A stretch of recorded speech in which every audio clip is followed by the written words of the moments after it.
Dusty Creek was the kind of town that forgot people as fast as it buried them. But not Clara Vale. Her name lingered like the scent of wild sage after rain, something you couldn't quite shake off. The widow on the hill, folks called her, though none could say it without a trace of curiosity. Her husband's ranch, a wide sweep of sunburned land, sat half empty now. The fences leaned, the cattle fewer, yet her porch light always burned steady at dusk, a quiet defiance against loneliness and time's slow erosion. On Fridays, Clara came down from her hill, the morning sun behind her like a crown of fire. She'd ride that black mare of hers, skirts catching in the wind, boots dusty but polished enough to show she still cared how the world saw her. In a place where most women aged into shadows, she carried herself with a grace that refused to bow to grief. Her dark dress shimmered when she passed, and every man in town seemed to find some reason to look twice, though none dared more than that. She'd walk through the general store, her basket swinging at her side, the scent of lilac soap trailing behind her. She spoke little, but her eyes saw everything, the gossip whispered near the sugar barrels, the awkward glances of men who once courted her before fate made her unattainable. It wasn't cruelty that kept her apart, only that she'd learned solitude had its own kind of power. When she spoke, her words were measured, her tone neither warm nor cold, like sunlight through glass, bright yet untouchable. That morning, the air was dry enough to crackle, and Clara was counting out coins for flour when she noticed the new cowboy in town. He stood by the counter, tall, broad-shouldered, his hat too clean to belong to someone truly broken in by the land. He had a grin that looked born from mischief and a kind of confidence that came from not yet knowing how much life could take away. When their eyes met, something sharp and bright passed between them, curiosity dressed in politeness. He tipped his hat first. "Morning, ma'am, mighty fine day to ride, if a body don't mind the dust." His voice carried that slow drawl of the plains, unhurried but sure. Clara studied him, weighing the boyish charm against the earnest blue of his eyes. "You must be the one folks say is breaking horses north of the creek," she said. He smiled wider, the corners of his mouth tugging up like a secret. "Only the ones that want to be tamed, ma'am." She almost laughed, but years of restraint softened it into a smile. "Careful," she said, gathering her things, "sometimes it's the tamer who ends up with the rope around his neck." The storekeeper coughed to hide his grin, and the young cowboy flushed a shade darker beneath the brim of his hat. "Name's Eli Carter," he offered. Figured introductions might make the hanging easier. Clara's eyes gleamed. "Eli Carter," she repeated, letting the syllables test the air. "That name sounds like it's looking for trouble." He shrugged. "Maybe it found it." Then she left him standing there, the echo of her boot heels trailing like a melody he couldn't forget. The weeks that followed seemed to test the patience of both man and town.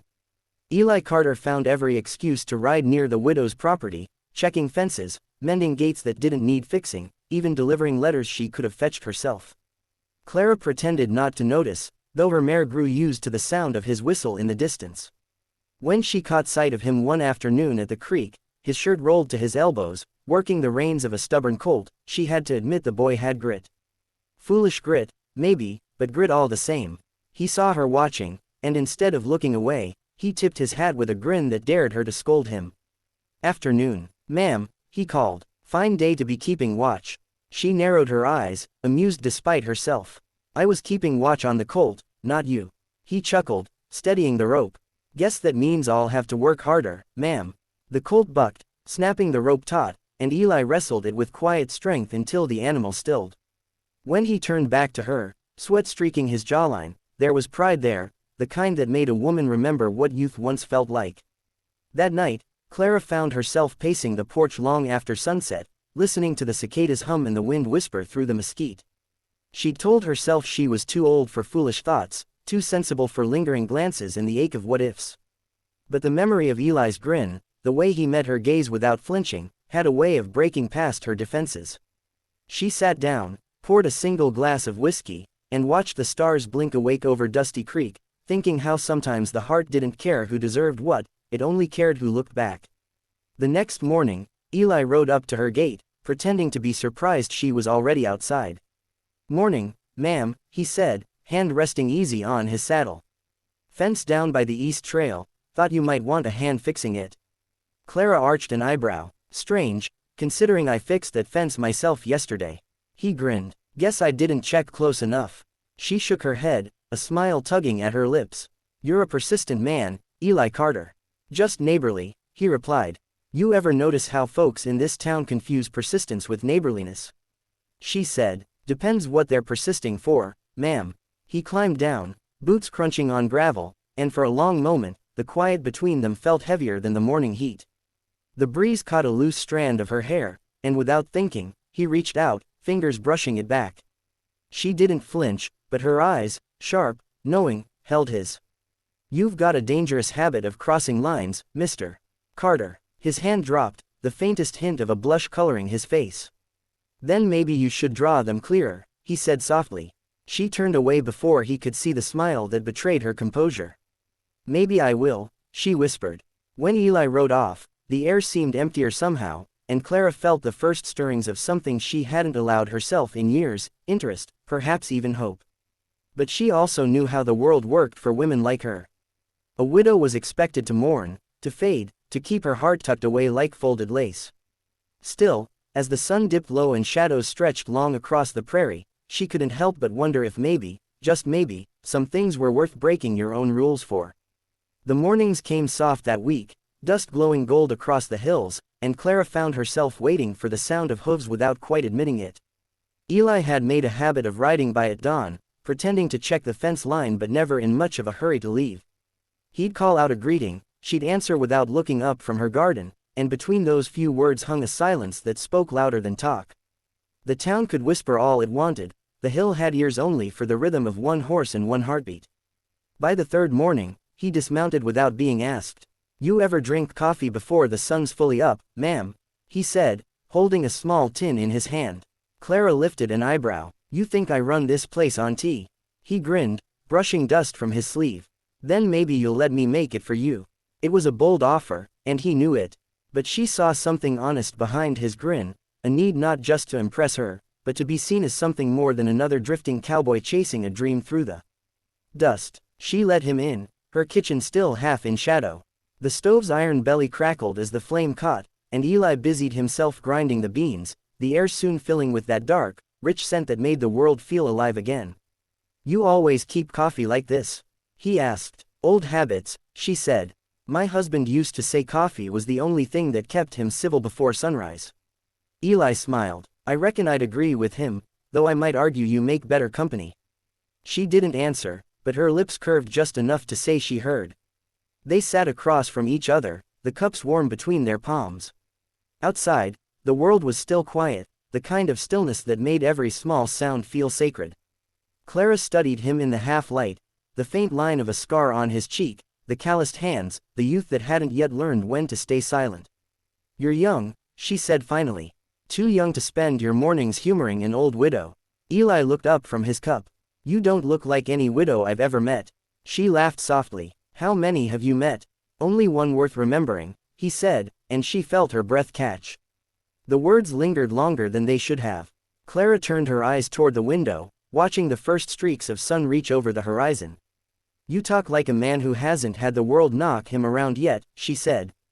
"Give it time, Mr. Carter. The world always teaches humility." He leaned back, eyes steady on hers. "Maybe, but I figure humility's overrated. I'd rather learn courage." "And what kind of courage do you think you're learning here?" she asked. "The kind where you keep showing up," he said simply, "even when someone keeps pretending not to notice." Her heart gave a small, treacherous flutter at that. It had been years since anyone had spoken to her without fear or pity.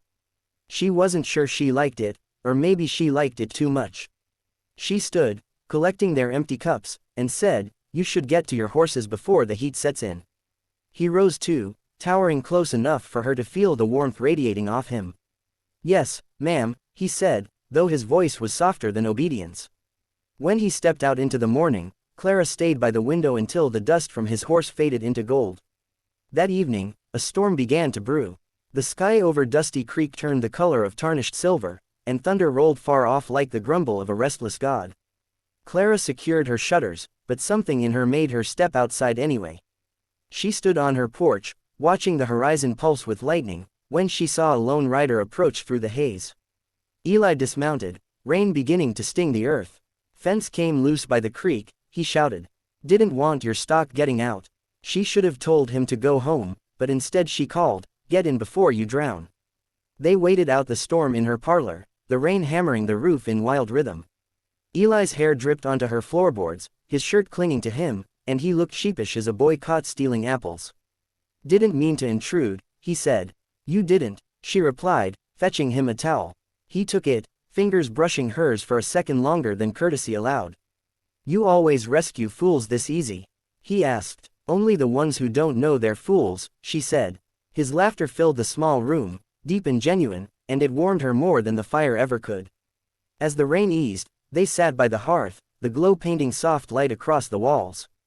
Clara told him stories, how the land once bloomed green before drought, how her husband had built this house with his own hands, how loss teaches you to love what remains. Eli listened, really listened, his gaze never drifting. "You ever think about leaving this place?" he asked. "Every day," she admitted. "But the leaving never sticks." "Maybe you just need someone to ride with," he said, voice low. She smiled. "Or maybe I need someone who doesn't mistake loneliness for invitation." For a long moment, neither spoke. The fire cracked softly, the rain whispering its last against the roof. Then Eli leaned forward, elbows on his knees. "Ma'am," he said, "I know I'm not what folks call respectable company, but I figure life's too short for pretending we don't see each other." Clara looked at him, really looked, and saw not a boy anymore, but a man with the kind of heart that could wreck a woman's peace. "Eli," she said quietly, "you don't know what you're asking for." "Maybe not," he said. "But I'm asking anyway." Lightning flashed again, white across the window, and in that brief light she saw her reflection beside his, two people caught between memory and possibility. She rose, walking to the door, her voice steady though her hands trembled slightly. "The rain's easing," she said. "You should go before it starts again." He stood too, hesitated, then nodded. "Yes, ma'am." At the door, he paused, looking back once. "For what it's worth," he said, "you don't have to keep being the widow on the hill." She held his gaze until he turned and rode away into the storm's fading silver light. When the night settled, Clara stood alone again, watching the road shimmer under the moon's return. She told herself it was better this way, that men like Eli came and went like the seasons, bright and brief. But deep down, beneath the armor grief had built, something stirred. Maybe it was foolishness, maybe just the echo of her own loneliness answering his. Either way, when she finally went to bed, she left the lamp burning low, just enough light for a cowboy to find his way back if he ever decided to try. The summer heat arrived early in Dusty Creek, settling over the land like a wool blanket no one could shake off. Days stretched long and slow, and the air shimmered with that dry, restless hum of cicadas. Clara Vale worked her fields at dawn, watering the stubborn vines that had somehow survived another season. She had grown used to quiet, the kind of quiet that comes after loss, a silence both comforting and cruel. But lately, another sound had joined it, the steady rhythm of hoofs, the creak of leather, and a voice calling out, "Morning, ma'am," as though the words themselves were sunlight. Eli Carter had become as much a part of her days as the wind or the dust. He didn't always come with a reason, though he always pretended to have one. A broken latch, a stray calf, a question about feed. Clara knew better, but she never turned him away. There was something disarming about his honesty, or maybe his persistence wore down her defenses in ways she hadn't expected. Each visit left a trace, a warmth that lingered long after he rode off, and that frightened her more than she cared to admit. One afternoon, they rode together along the creek, the willows casting lazy shadows across the water. Eli had insisted on helping her check the far pasture, though both knew she could manage it alone. "You don't trust me to ride by myself," she teased. He grinned, nudging his horse forward. "Oh, I trust you fine, ma'am. I just don't trust the land not to steal you." She laughed, the sound carrying across the water. "You've got a tongue built for trouble, Mr. Carter." "Maybe," he said, glancing at her, "but trouble's the only thing that ever gets your attention." The wind picked up, scattering dry leaves, and Clara's hat nearly lifted off her head. She caught it with a laugh, her skirt tugged by the breeze. Eli dismounted to steady his horse and offered her a hand. "Storm's building west," he said.